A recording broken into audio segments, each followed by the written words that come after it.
All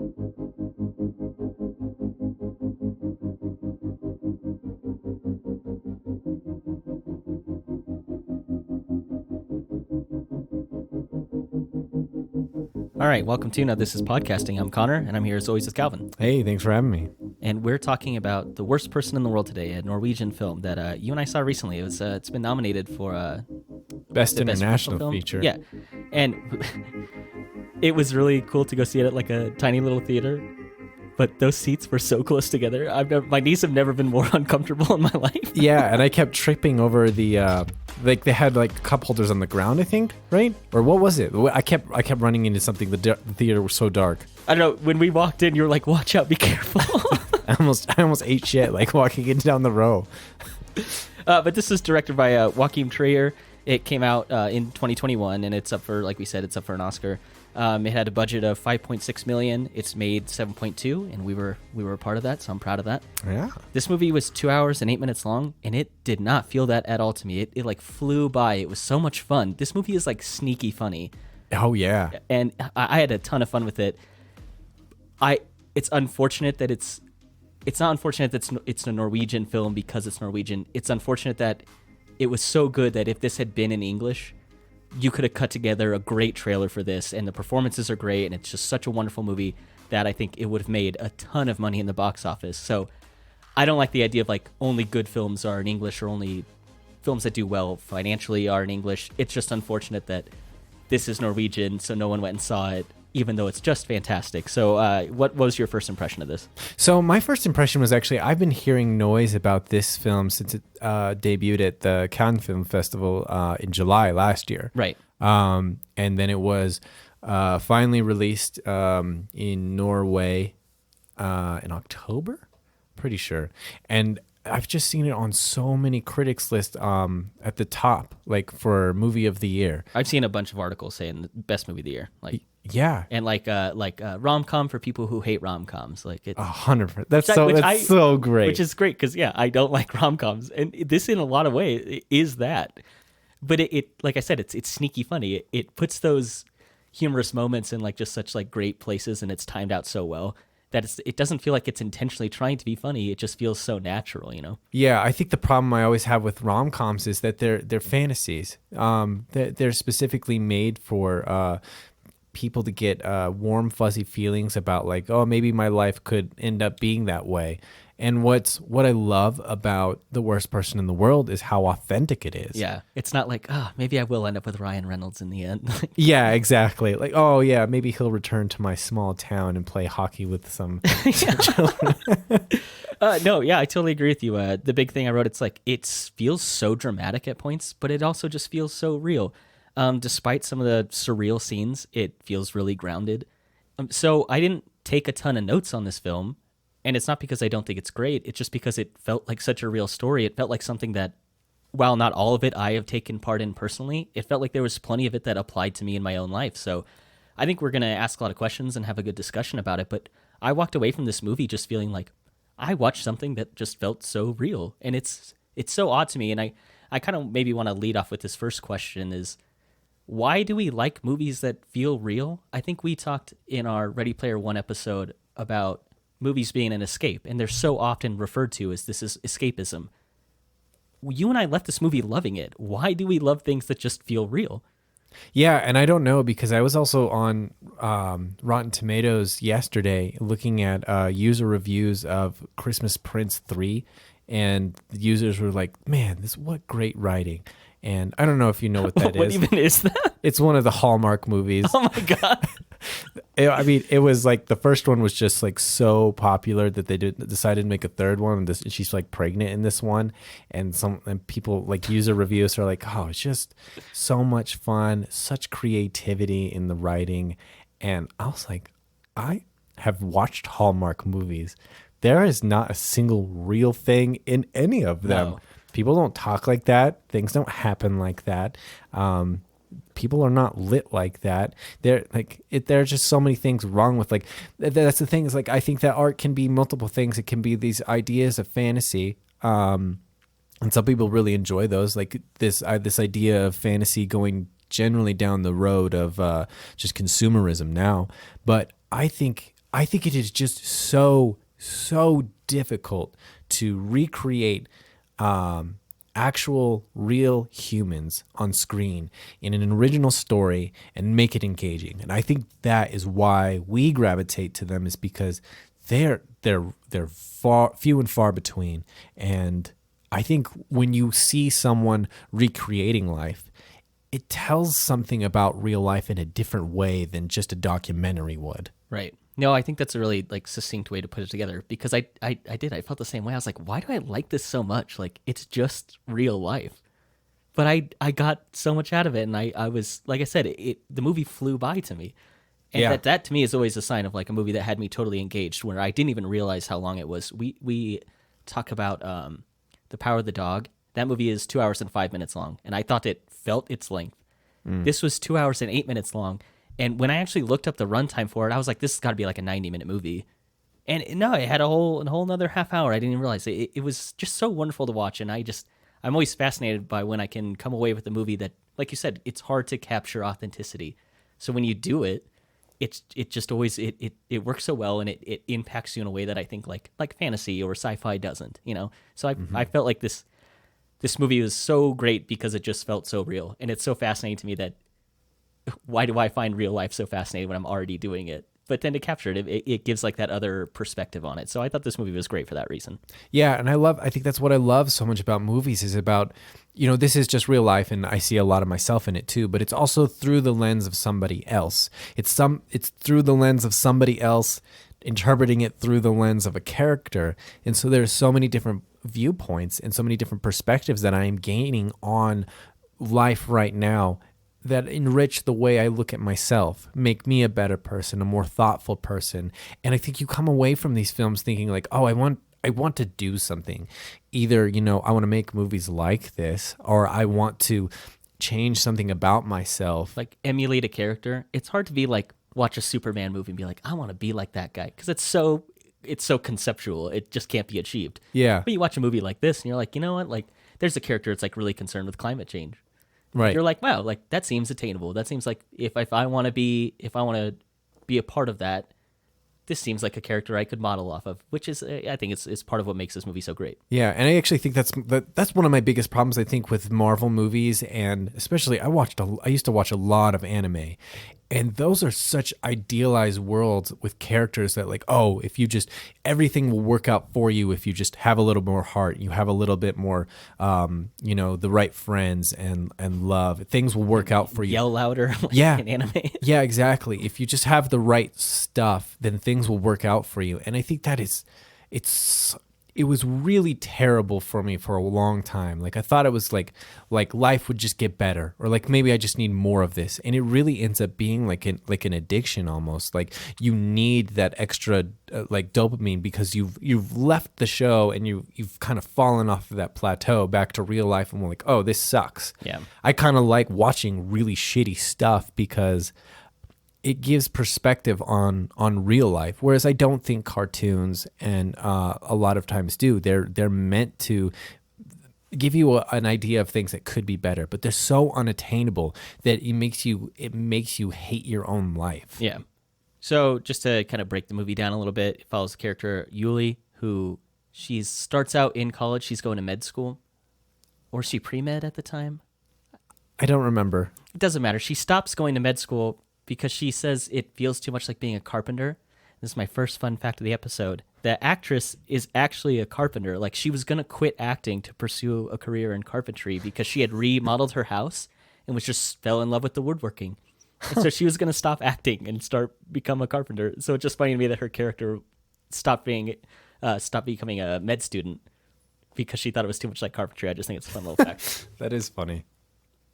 But it kind of just follows her life and like her development through different relationships. She's maybe a little more promiscuous at first, then she falls more in love with one man, and then she moves on to a different relationship, and you kind of maybe circle back to an older relationship in the end. And it's just kind of this progression through her life. And again, that's why it feels so authentic, is because a lot of movies just capture 2 hours of content and it's like linear. Mm-hmm. This was over kind of I wouldn't say it's not a lifespan, but it's the lifespan of like several relationships. And so I think it's over cool. 4 years. Yeah. So it's cool to like kind of capture that and isolate that, and like this is what happened to her, and this is her development through that time. So that's kind of like the basic premise of the movie. Yeah, and I think it's so interesting how they structured this movie. It feels very much like a book. There are 12 chapters each with their own title, and I think that worked for you since everything moves so quickly. But I wanted to know what you thought of that here, and like also another thing it borrows from the literary tradition is this idea of narration, which is in some of the film. I wondered what you thought about that as well. Yeah, I thought it totally worked. Like everything in this movie, I thought it totally worked. At the beginning of the film, they say it's 12 chapters, and I was nervous that you would build up too many plot points throughout the movie, that once you get to like 11 and 12, it's like, oh man, they need to wrap up a lot of storyline here, so they're going to be cramming a ton into the last couple chapters. And it didn't feel that way at all to me. It felt like really evenly paced. It felt like each chapter had its own story, but then they were all collectively working together. I never felt like I was missing something or they needed to add something in at the end.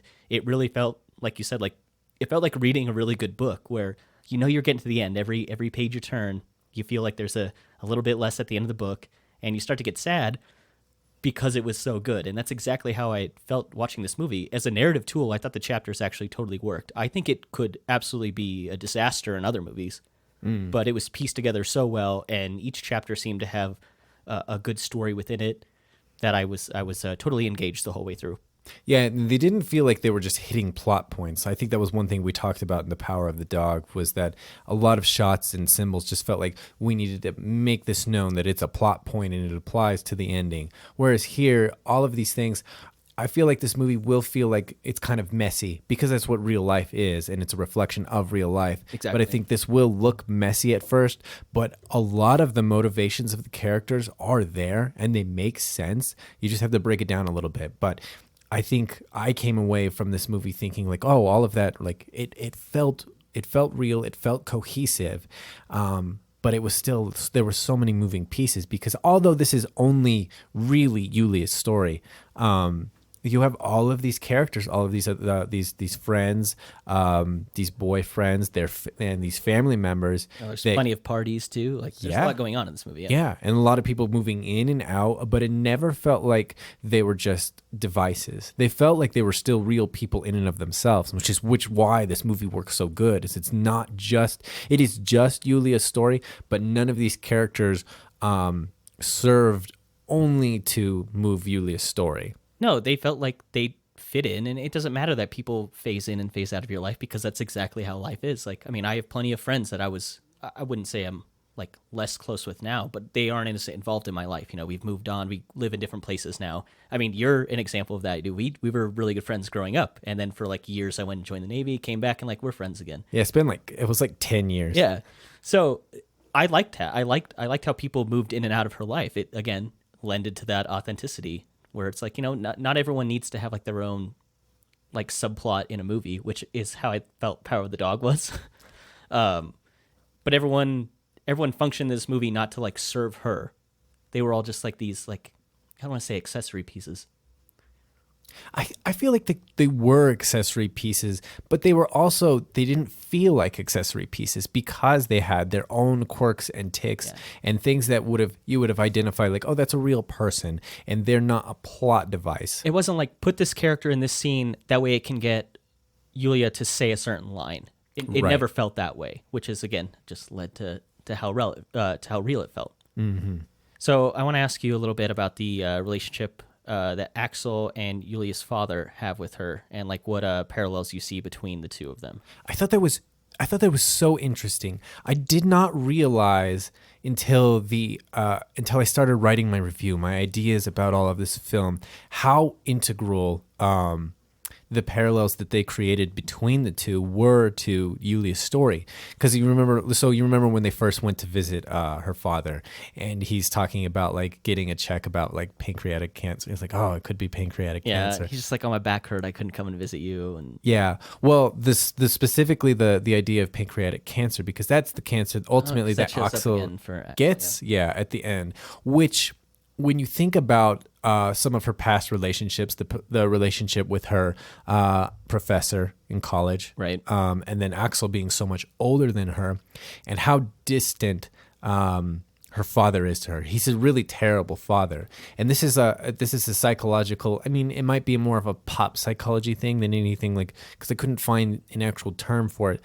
But a lot of therapists and counselors say that we marry our mothers and fathers, especially those that we have poor relationships with, because what we're looking for are people that resemble these people in our lives. Like in her case, she's looking for a father figure, not because has daddy issues. Like that's derivative, and that's not my point. It's that usually it's like a redo. I want to. This relationship cannot be fixed. I want another context where this time I can fix it. I can have a good relationship with this man. Like actually have a chance to influence it. Yeah, exactly. And because like you're so she's so starved for her father's love and doesn't want to push him on anything. But Axel sees it, and that like Axel is enough for her. Axel's death is really like her saying goodbye to her father because she doesn't talk to him anymore. So Axel is so important in that he is a real character, brings in other things into the storyline, but he is really why, or like Yuli is looking to for him to fix the relationship with her father by just being with him, and that influences all of the other things. That's also why she leaves him for Eyvind. See, I didn't make. Maybe I have a more shallow take. I just didn't capture any of that. I more thought of it as just I actually really love the scene where they meet up with Yuli's dad, and Axel like steps up because like don't they go to like Yuli's stepsister's soccer game or something?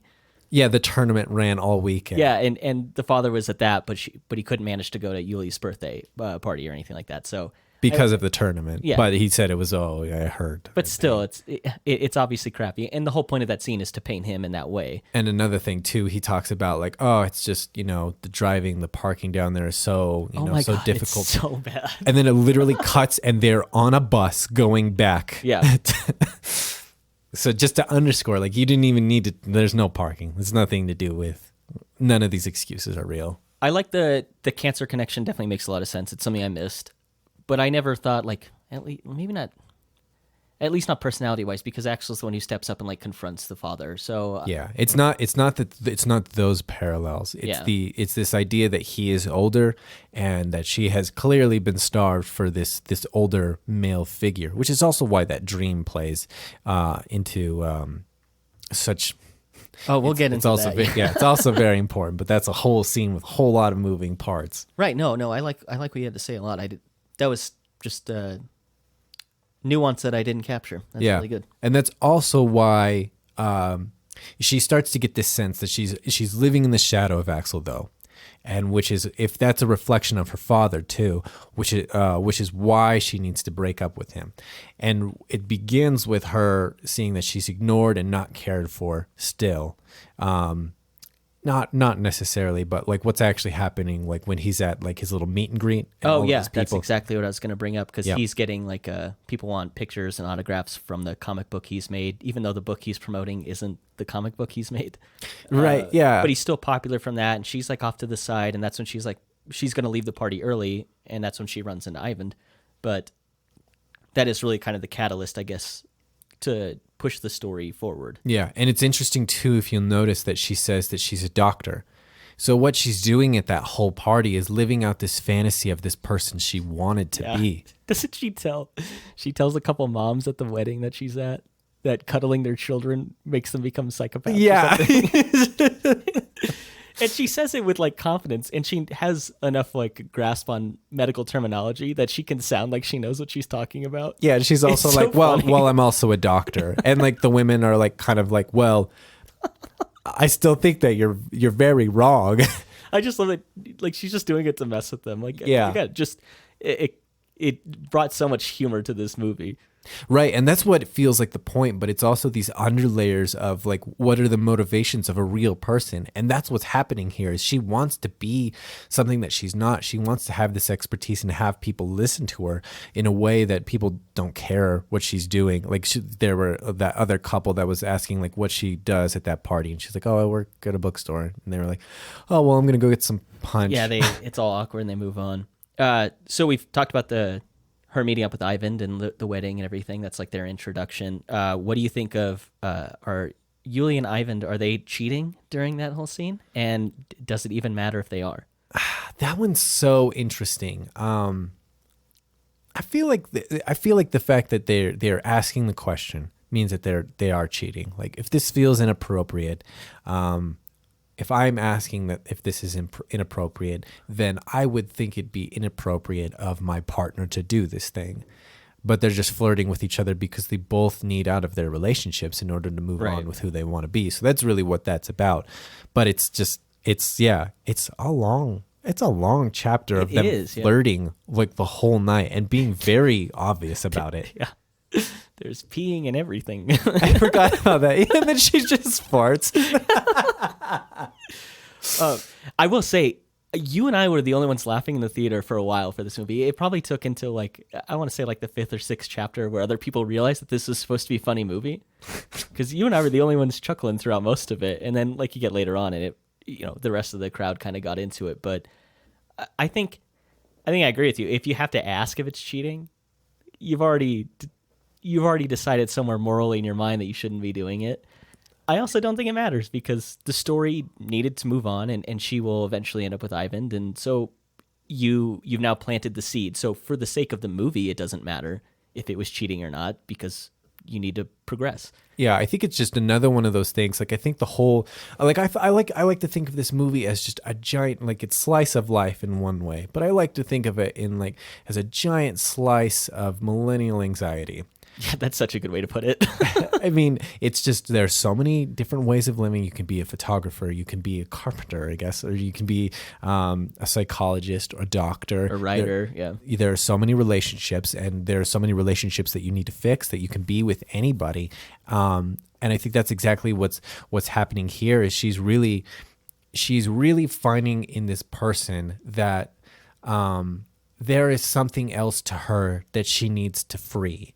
I think that's really the point of this. This is not whether they're cheating. It's that I need to get out of this, and I haven't gone through the steps to break up with Axel yet. But there's this part of me that needs to be more alive, and other ways I need to live. I think the whole movie is really kind of about this like sense of exploration of who you are, and so she's not in the right context to be with him yet, but she's in the right context to explore who she could be. And that's why I think like that scene is really important. It's not technically cheating, I guess, depending on who you ask. But it's important for like the development of the character, you know? Yeah. Like, cause obviously if that was your partner doing those things, it raises questions about like how dedicated, like what are your thoughts on I certainly have questions about like their level of fidelity, but yeah, exactly. I don't know that I would be like, well, okay. If I watch someone pee, I'm sure Hannah would have a problem with it. All right, my turn. Yeah. But yeah, no, I love that. That was one of my more favorite chapters of the film. Yeah, and I love how much time it takes. There's clearly, it's not like a moment. This movie makes a point to not characterize everything as single moments, but like moments of each stage of the flirting process, you know? No, because that would feel way more rom-com to me. That would feel like, oh, just quick meet up at a wedding and like quick hookup, and then they realize that they work together or something later on. Like the new intern is hired, and it's the girl that like he slept with or something like that. Like that is like that's classic rom-com. But this serves to progress both characters. Yeah, exactly, and it wants to explore different ways of flirting and just the way a whole night can go. And I think that's what's awesome. And I think that's also what works so well when we get to the breakup scene. And so she's left with all of these ideas and this feeling from this party. And then when she really realizes that she needs to move on. You get the surreal freeze scene. Everyone has been talking about this scene in every review that I've seen. It's in all of the trailers where she's just running through the streets and everyone is frozen and they go on their little tryst. Which I love the scene. I think if you put it in a trailer, it really ruins what people will think of this movie. It sets it up as kind of a surreal love story with like fun imagery and escapism and being alone because everyone else is frozen around you, which is not what the story is at all. I mean, it's the opposite of that. It's about all the conflict and all the other relationships in your life and the impact they have on the relationship you're in. So while I love the scene, I hated seeing it cut into the trailer because it completely undercuts what the entire movie is about. All that being said, I think it's a wonderful scene. Renate Reinsve, who plays Yuli, who we haven't even said their names yet, and then Ivan is played by Herbert Nordrum. I think they have like great chemistry in this scene, and even though it's in this kind of fantasy setting where everyone's frozen around them, there's like great dialogue and there's passion between them, and so it made their relationship and their story feel real to me. I'm going to keep saying that throughout this whole thing. I just don't know how to describe it any other way. It just, even though it's in like kind of a quirky, fun scene, it all felt authentic. It's real in a surreal setting. Yeah. It was like, I could imagine meeting at the park bench and having a really serious talk and finding out that I'm falling for someone else. Like that feels like something that could happen. It also feels like something that happens in rom-coms, but it's all played up, and it's like, it always feels like it's like weird circumstances that put him into place. The fact that she flips the switch makes it seem like it's all happening in her imagination. Like this is like the turning point for her. She's now imagined how everything will work out with Ivan, and that's what leads to the breakup with Axel. She feels like she could have a better connection with Ivan then. And so I like that it's played out in a surreal way. I obviously don't think it literally happened. That like wouldn't be cohesive with the film at all. Right, yeah. So it does. It takes you into like her mindscape, and I thought it worked really well that way. So I love a lot of things about this. I don't really care. It's very tropey of rom-coms for this idea of like, oh, time stood still and there was a magical moment. And I honestly don't remember a lot of the dialogue between them there. What I loved about that was how everything was edited. She flips the switch and everything freezes, right? She leaves and they go off and have their date all day, and they create this bond, and they realize that they want to be together, right? Or at least she realizes she wants to be with him. But that goes all the way to another day, and she walks in to the same time the next day, and then flips the switch, which is amazing, because what that says to me is it is the weight of imagination of a single moment when you feel all of it, right? Mm-hmm. The other person, Axel, doesn't see any of it, doesn't feel any of it, because it just happened in a single moment in her head where she saw her future, saw all of these things that she wasn't getting here, or at least she needed to find to become like her true individualized self. But the weight of that needed a whole scene, but then you edit it that way, and it works so well in both. It's a moment and it's everything, because that is the weight of emotion, is you can see the future of everything, of all possibilities, in the weight of an emotion. That's what I mean. Right. No, okay, I understand that. And that's what I loved about it. It really wasn't about like this quirky love story about how they met, how they fell in love. It's everything that's playing on in her mind. Like you were saying, like all of it's in her imagination. It didn't actually happen, but how they edited it together, it makes, you can see why what would feel like just a snap decision, right? Right. For outside observers is really just this thing of this buildup of feelings and ideas and subverted expectations for your life for so long that it all comes to a head in one explosive moment. Could you imagine how bad this movie would be if they don't have that scene and she just then moves on to breaking up with Axel? Yeah. And there's no context like of that scene and like the way she feels about Ivan. I think it would have been there, like, because the party kind of suggested it, but you really had to break it down. I think that this movie works a lot better with this free scene for sure. Yeah, I do too. We've talked about Ivan and how Yulia's gonna break up with Axel, I kind of just want to address the breakup scene a little because it's probably one of my favorite of the movie. I love how it captures like the different stages of a breakup. Like there's like kind of the argument and like you're making a mistake, like you don't really want this. There's the maybe the moments of reconciliation where you kind of realize that maybe you would work for a moment, and then there's like sex at the end, and it turns out like they're really not going to stay together. I think a lot of movies just do the yelling, and then you're done, and then you move on from it. This movie really did a good job, and the way it's all edited together, it is kind of just a bunch of clips of the different stages of a breakup, but it's still all like it's really cohesive, and it worked so well together. And I felt like I was like, oh yeah, no, I've done a breakup like that, or at least had like stages of a breakup like that. I thought it was wonderful. Yeah, but it also doesn't feel like we got to hit every note of like of plot points. This is how breakups go in a very linear fashion. It's just this kind of thing that we keep coming back to in terms of we just keep popping into different time frames of a conversation.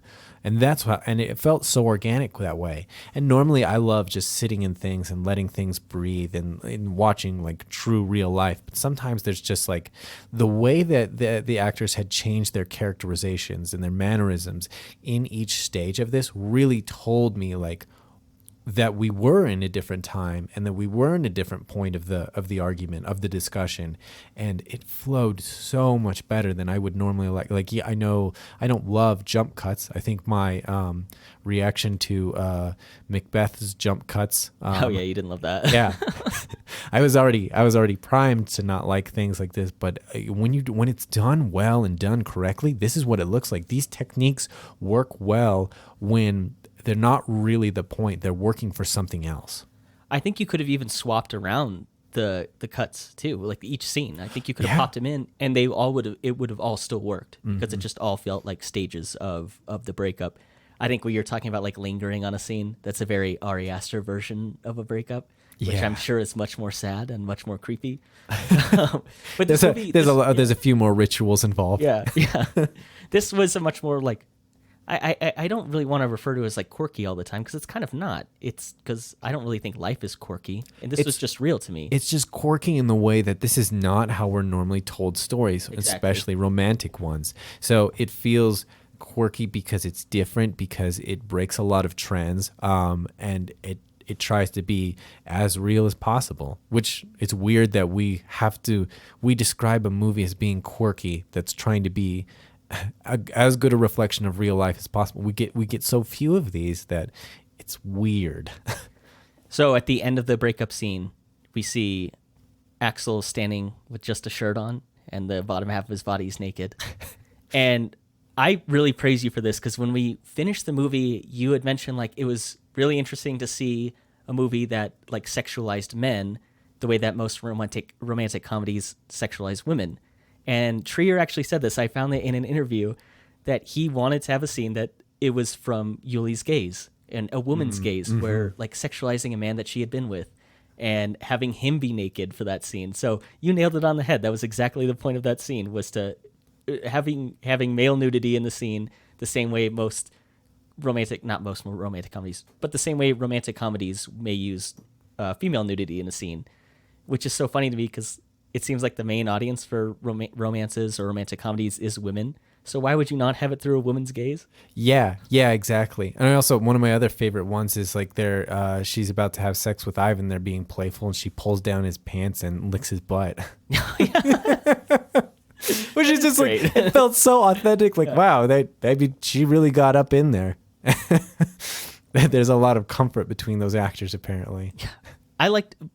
But I think you nailed it. I think you nailed it when you said that. It's not something I realized right after watching the movie, but you caught it like right away. You're like, oh man, it's interesting to see it. Like this is a woman would be walking away looking back at the man she's left and his piece and everything, you know? And it's a neat perspective to take that you don't usually see in films like this or in like romantic comedies. Yeah, because we do clearly sexualize Yulia a lot. I mean, she's naked in a lot of places. But so it's interesting to see that like it's nudity is played on both sides of the gender equation equally. Well, maybe not equally, because we have so much more of Yulia than we do the other two. So it's really about like her sexual experiences. So she's a predominant figure. But I think the idea is that like she wants to have sex as much as the guys do. Yeah. I think a lot of movies are like, oh man, like I'm going to this wedding, I'm going to get laid or whatever. Yeah, exactly. A la Blade Runner, we got to rape everybody and take out all the love of anything. Oh my God. Oh. That movie is so like a product of its time. Like, where, like that was just so much more appropriate back then. If you want to know like why we're complaining about it, like we did a commentary on it, like there is a real love scene filmed between Harrison Ford and that android, and they're like, this doesn't work. He has to force her to have sex. It's so weird. And then like it's supposed to be a love story, and I never understood that, because like why would she love him? He literally just threw her up against the wall. And well, like even 2049 builds on it like it was supposed to be a love story too. Yeah, like clearly everyone understood this as a love story, right? They loved each other, because look at how upset he is over her, that he had to leave her and everything. It's like, dude, you're a creep, dude. Yeah. But so yeah, I've kind of mentioned what I think Ivan's role is in this film, but what do you think Ivan's role is? And like obviously like Ivan left Savina for her obsession with climate crisis. So why does he still seem to care? Why does he carry that on? And also like why did Ivan have a baby? Like what with all of these actions that Ivan does, what does he really mean to the cohesive message of this story? I just think of it more as like maybe a step towards like Yulia like unlocking like an aspect of herself that she wanted to, that she felt like she couldn't do with Axel.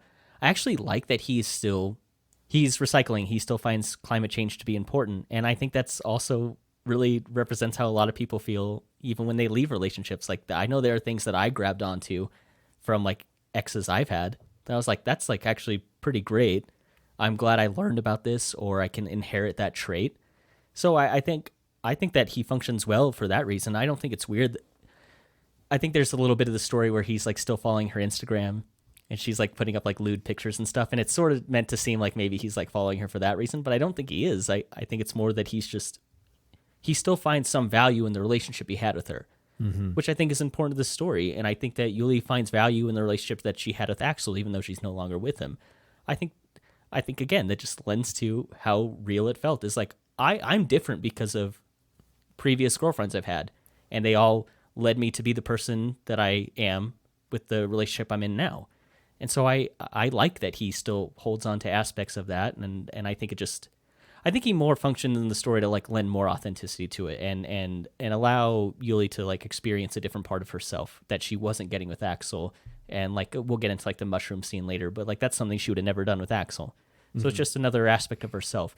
But yeah, I totally agree, because like, yeah, we create ourselves out of other people. We're bits and pieces of all of our relationships, which is exactly what I love about when I realized that Axel is a reflection of Yuli's relationship with her father. It's my father damaged me in such a way that I need a re-roll. I need a rerun on this type of relationship, and I need to do it over, and I need to fix it this time.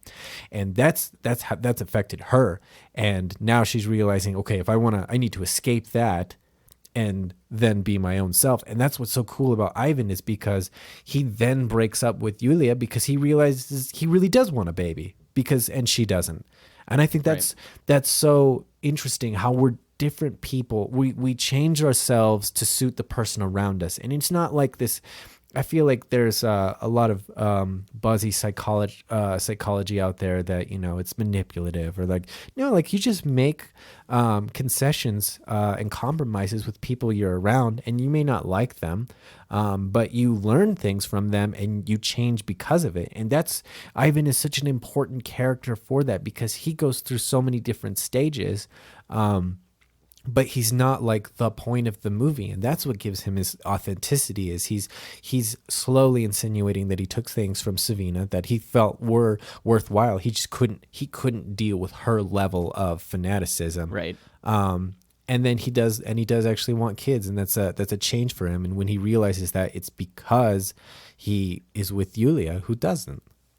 Did you think like the little offshoot story with Savina, did that work for you?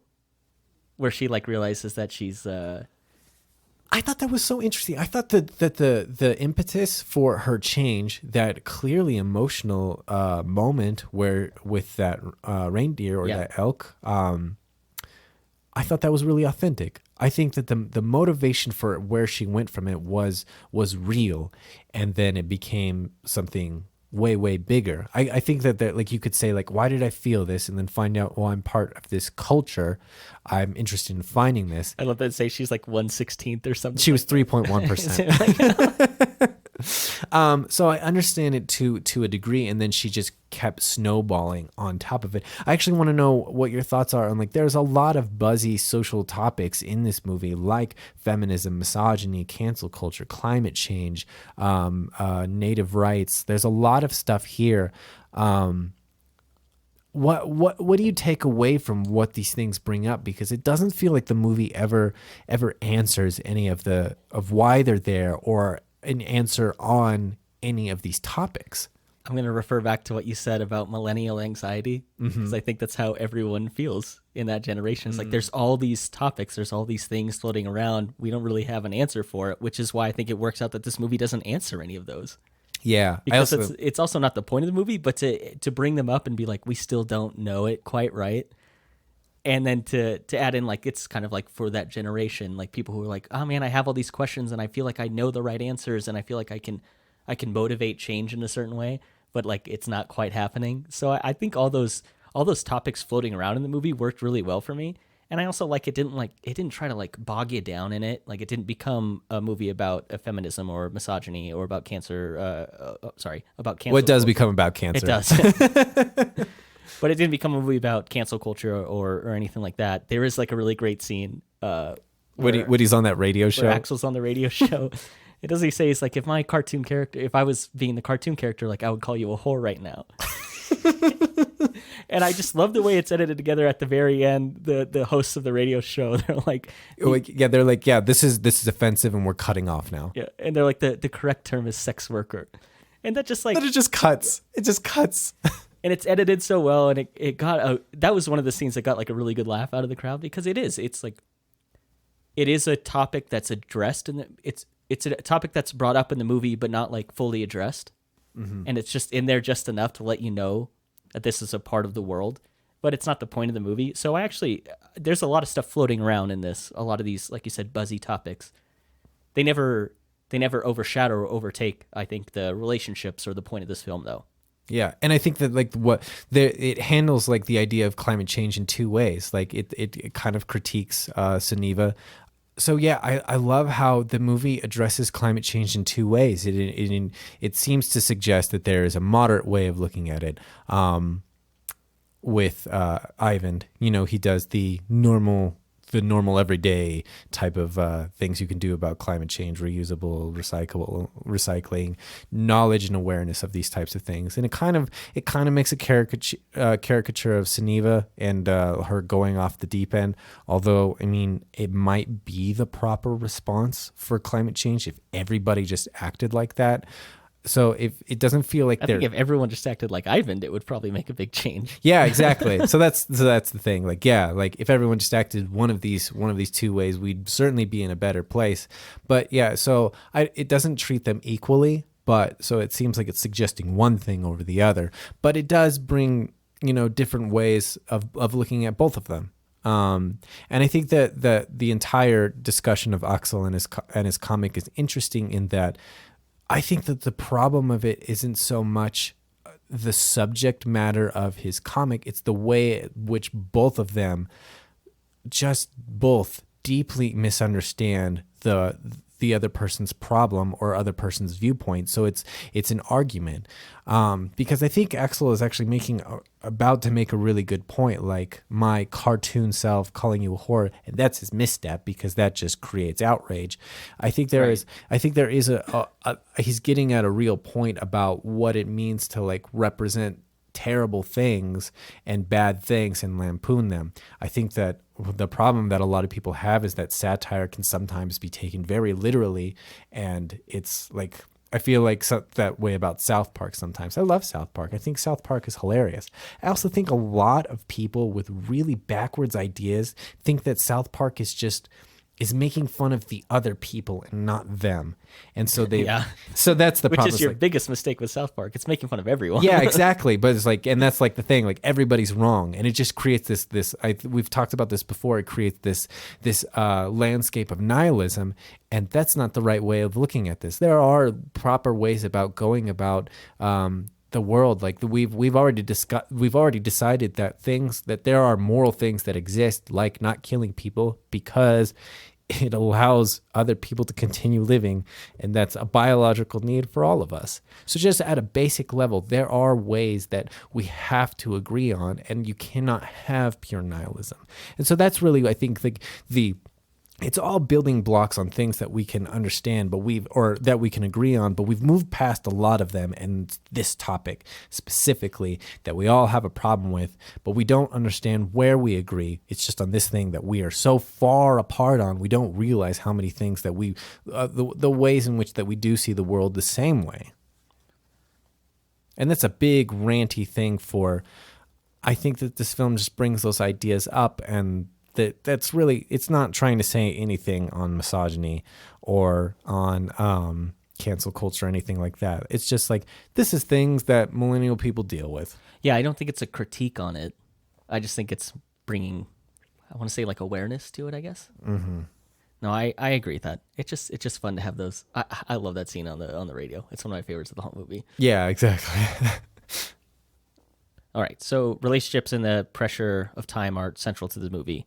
But they don't really feel like the point of the movie. I wonder, like, what you think of that. Like, how does it function in this?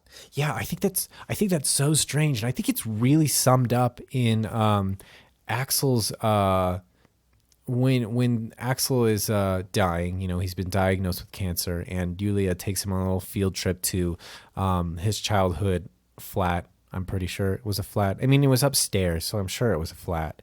But he's talking about people in America call them apartments, but yes. Yeah, that's true. But he took her to this window that had stained glass, and it was red and yellow, like the colors he used predominantly in his comic. And he talked about how this was how he looked through the world, and what he saw were through these colors. And I think that is exactly what's going on with relationships and time. Like, time is everything in this film. It's you know, you have to go to school and do this at a certain time. You're at this age that you need to do this thing. Oh, you're 30 and you're still working at a bookstore, or don't have kids. You don't have kids. When you're gonna have kids? You know, her dad is getting old, not there for her birthday. And still just like non-existent in general. You have the time, like climate change, like things need to be taken care of right now. Ivan isn't going anywhere in her life, and that's a problem for Yulia, and that's also the biggest problem between. Doesn't she criticize that? She's like, "Are you happy just working at a coffee shop for the rest of your life?" Yeah, like you're same age and you're working at a bookstore. Yeah, and that's like the biggest thing, like between Axel and Yulia, is that they have a time gap in their relationship. So time is everything here, and all of this is expressed in all of these relationships. But I think of them as these window panes, the same way that Axel does, that they're a way that we look through our lives and look through to ourselves, and they paint the picture of what's really happening internally in all of us. And here, that's exactly what's happening. It's all about Yulia and her metamorphosis, her change over these years, and it's all of the impressions and the constraints of time, and the impressions that relationships have left on her, and how they have changed her throughout the years. I like it too, because you could look at it. You know, she wanted to write, I think, when she was with Axel. And, yeah, that too. And then when she's with Axel, he's dying, and he's looking at these window panes. She's moved on to wanting to become a photographer at this point in the film. And so instead of capturing Axel's story through writing, she's going to capture it through a camera, which, like you said, it's like her metamorphosis through it. It's like a different way she's still herself, but she's expressing it in a different way. And it's just a wonderful little, like, heartfelt moment between them, you know? Mm-hmm. Yeah, that whole end scene is just, it's a different pace, and it's a lot more philosophical, but it leaves such a strong impression on her. That chapter is probably, I want to say, it's slow, but not in a bad way. It's probably I didn't like time them out, but I think it's probably one of the longer ones. Like you said, there's a whole field trip. There's a lot of stuff that takes place in that. He talks about being afraid of dying in the car and everything, and there's a lot that happens in that chapter. But I think it's all like broken down well, like just taking him back to his home and his like reflecting on his life and everything, and then that she gets to be a part of it at the very end, knowing that she mattered to him and he still matters to her. I thought the most heartbreaking line in the whole movie, and I almost cried, is he's just, he's at the end of his rope. He knows he's going to die. He doesn't feel like he's really fulfilled anything, didn't have kids. Like, he did a lot of things, left a mark on the world, but he feels like he has so much more time to do everything. And then he just kind of breaks down. He's just, I just want to live in my flat. Yeah. And it was just so simple. Like, just like, I don't want to, it's not even like I don't want to die. That feels like a trope that everyone says because, yeah, well, obviously nobody wants to die. But this is a concrete thing that this person, this individual has a vision for how he wants to live his life, and he can't. Yeah. That was soul crushing in a movie that was so more or less upbeat throughout the whole thing. You get to this point and it's just the soul crushingness of not having the simple pleasure of just living. Do you think that this part of the film sucked the wind out of it for you, and by eliminating the humor that was kind of prevalent throughout the film, did that work for you? Or do you think that the movie just needed a minute to be serious because that's how life is too? Yeah, I totally agree. I think that's like exactly, it worked so well for me because it really was like, I saw one review that was talking about like, oh, this film did like Joachim Trier doesn't care about Julia's professional prospects. It's all about her sexual life and all about her relationships, and it's all about Axel's professional life and stuff. I was like, that's the point. She has not been working towards those goals, and realizes then when like the best relationship that she's ever had is like he is dying. And he has no more time. Like, oh, I kind of I think I should take things seriously. Like, I could be a mother in 9 months and I don't know what I'm doing, who I am. Like, I really need to try and actually find myself and not just jump from one thing to another. Because she says that specifically about not following through anything, that maybe she should have a child for that reason.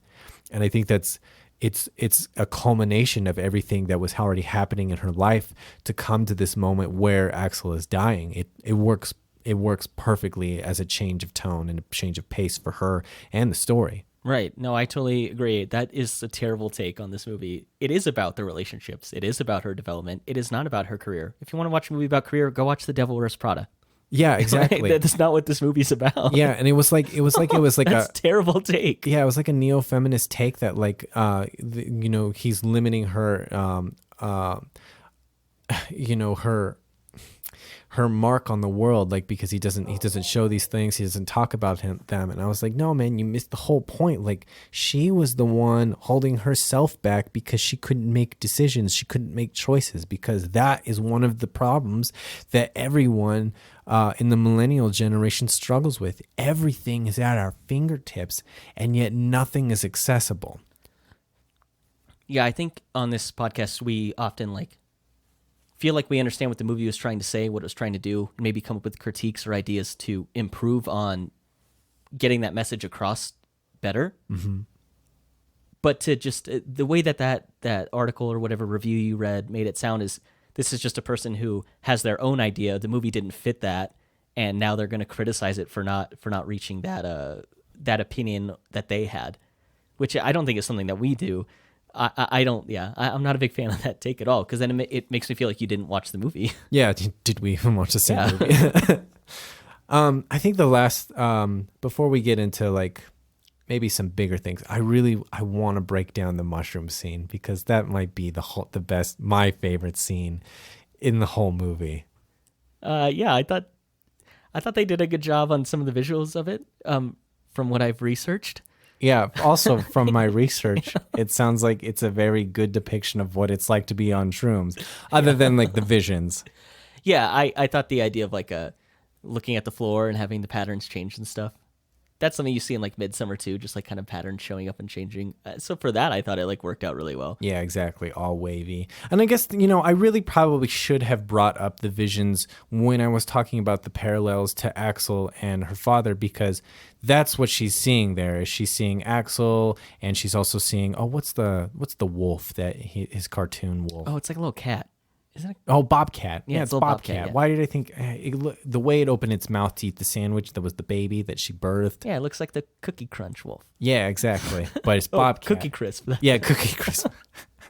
But it's also her father, and she strips naked and decides to pull her tampon out, fling it at the door at her father. Wildly fun scene. So, and war paint. I am woman. Just wipe her period blood on.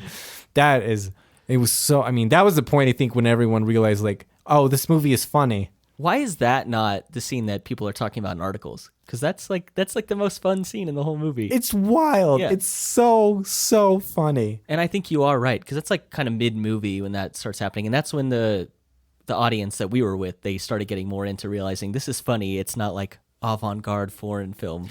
It's just supposed to be funny too. Yeah, Like, which is interesting because right there, I think that's the biggest indication that Axel is a reflection of her father, because they're both in that vision, right? And that's who she's throwing it at, and Axel is laughing at him, and that's why Axel is so important, is because she's trying to fix the relationship with her father, and instead decides to eschew him entirely, and that's exactly what she did with Axel. Right. What did you think about her being represented as like an old woman?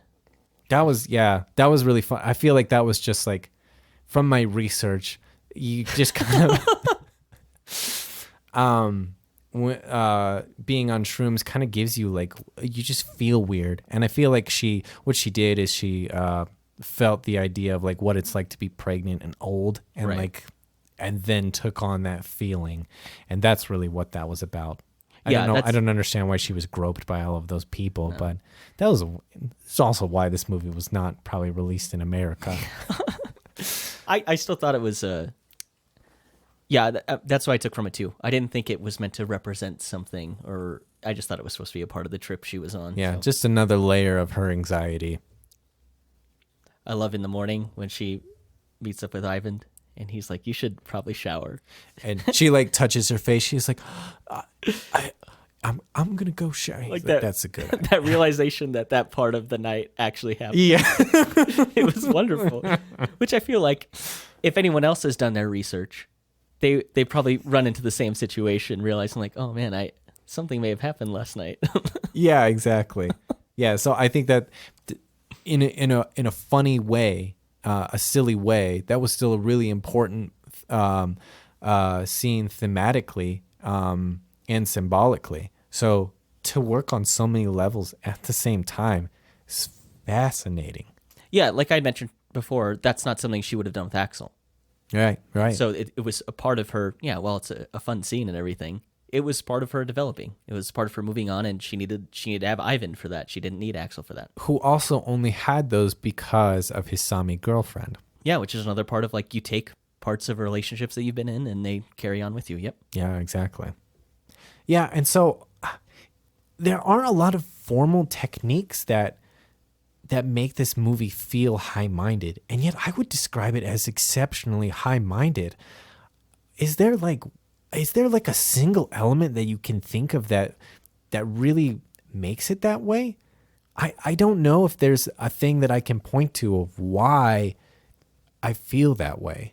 One of the things I look to visually is the way it's lit. And I think more movies that are trying to take themselves seriously probably lean towards like that more natural lighting. Like there's a couple parties, and the one I really want to point to is when Yuli's with Axel's family and they're dancing, and it's just like poorly lit. It's like dim lights in the room.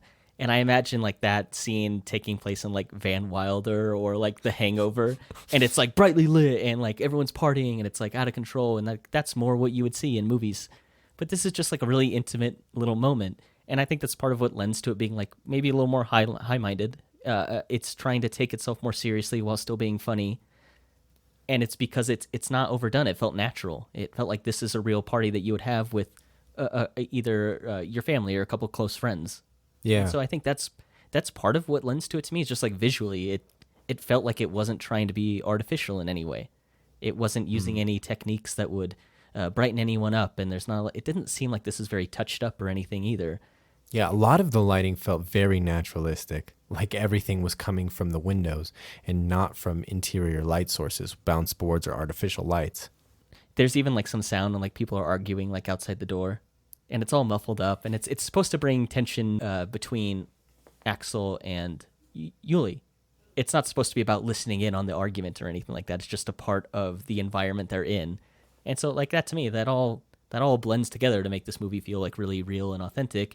And I think when you get a movie that's doing that, it makes it feel more high-minded. It doesn't make it feel like a Wedding Crashers, Yeah. Which that movie is not trying to be high-minded at all. I mean, they cast Owen Wilson. Do you think of him as high-minded? No. Oh, okay.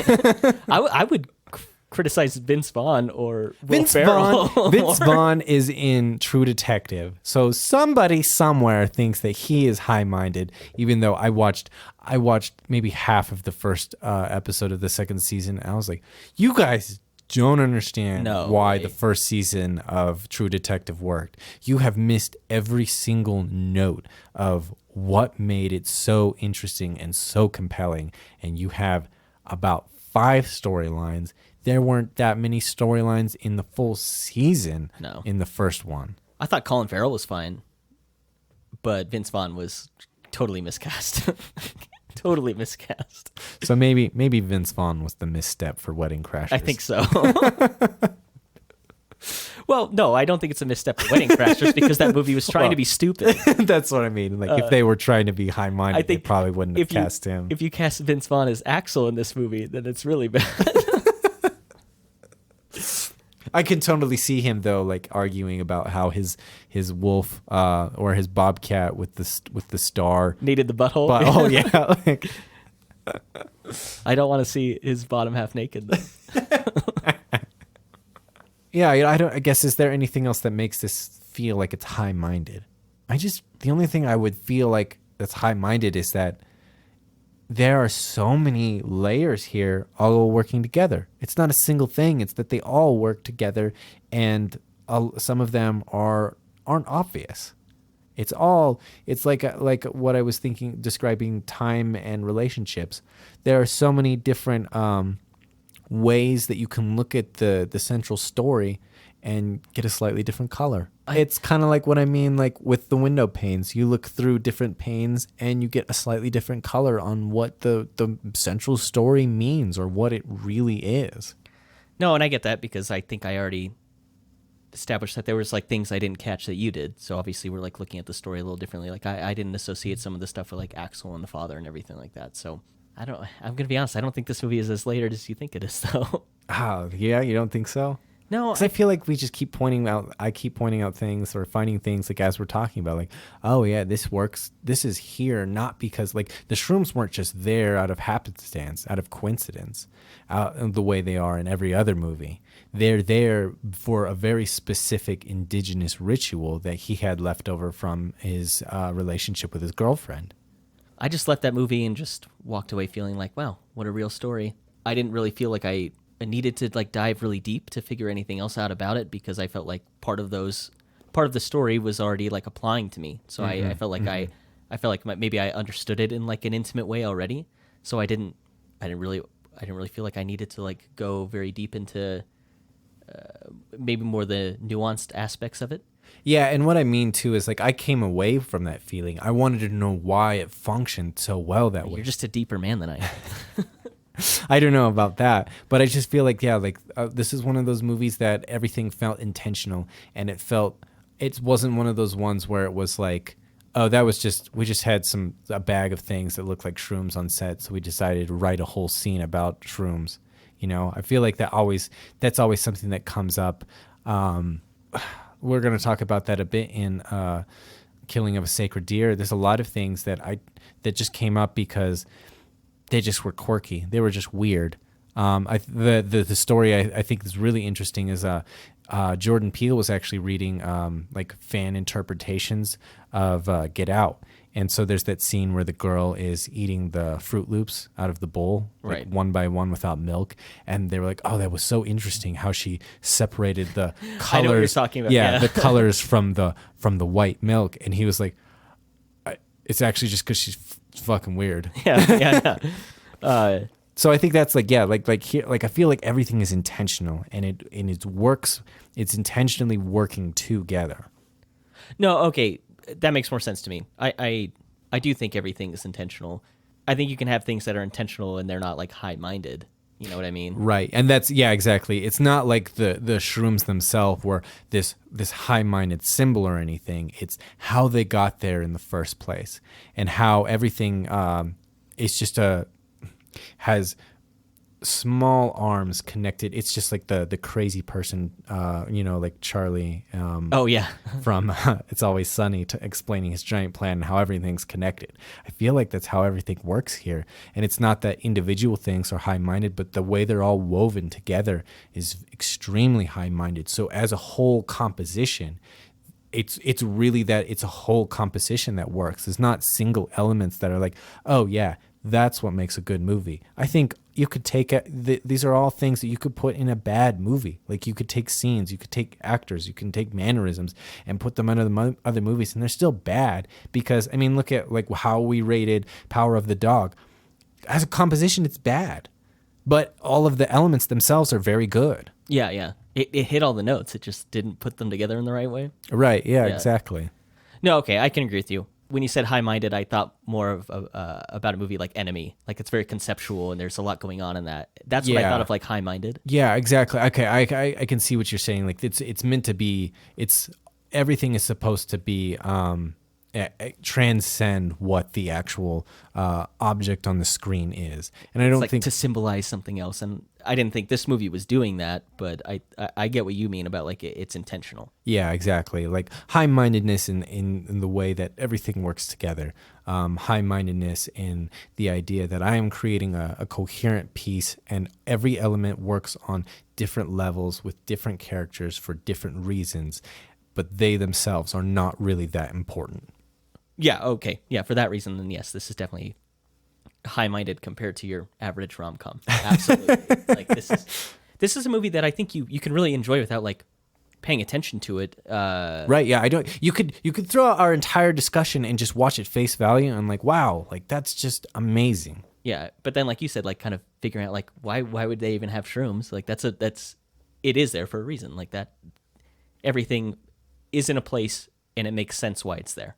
Mm-hmm. Yeah, so I agree with you. I agree with you for that. So my final question is, who is the worst person in the world? So when I think of that, I think of relationships I've been in before where maybe I haven't acted a certain way, and I've gone away from that feeling like I'm the worst person in the world, and other people have gone through that, I'm sure. And I think that's kind of the tone and the point of the whole movie. I think every character at some point feels like they were the worst person in the world. Even though Yuli is the character whose perspective we're taking on, it's not about her being the worst person in the world. I was actually kind of confused by the title after watching it, because I was like, I don't think any of them are. I think it's more about like maybe just at certain points in our lives we feel that way. Yeah, and it's interesting too, like because the person who does say it is Ivan, and it's about his relationship with Saniva and when he leaves her, and I think just in general about like well, it's not actually when he leaves her. It's just like this anxiety that he wasn't doing enough for the environment was eating at him in such a way that he felt like the worst person in the world.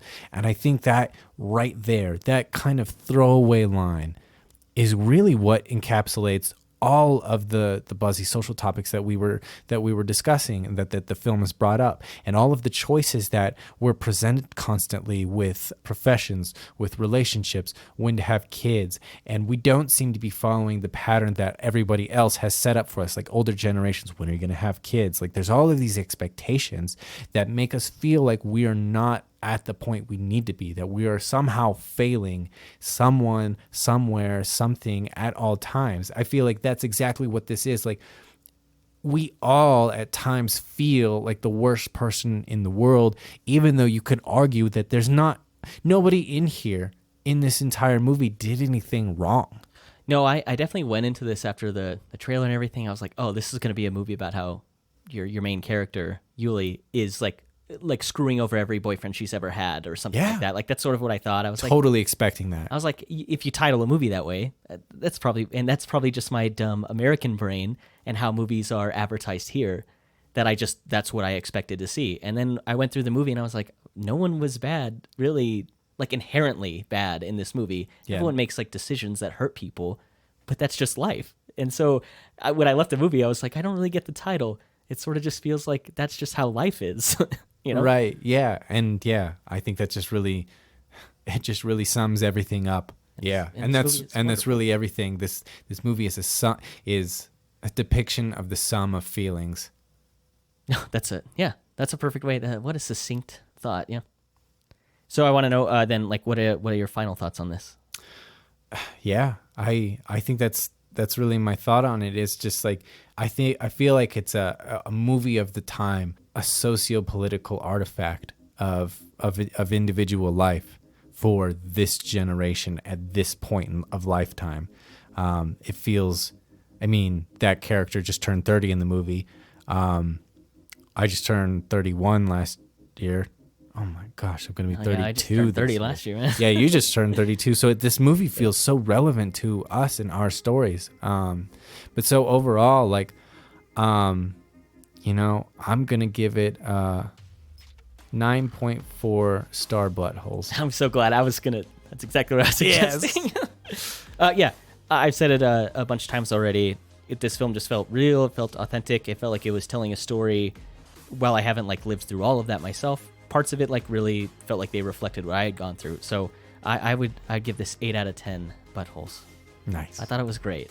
That's wonderful. And also the acting, like the moment when she realizes that wave of relief when she isn't going to have the baby and she miscarried. Right. Amazing. Like just that slight, it's so subtle and it says everything.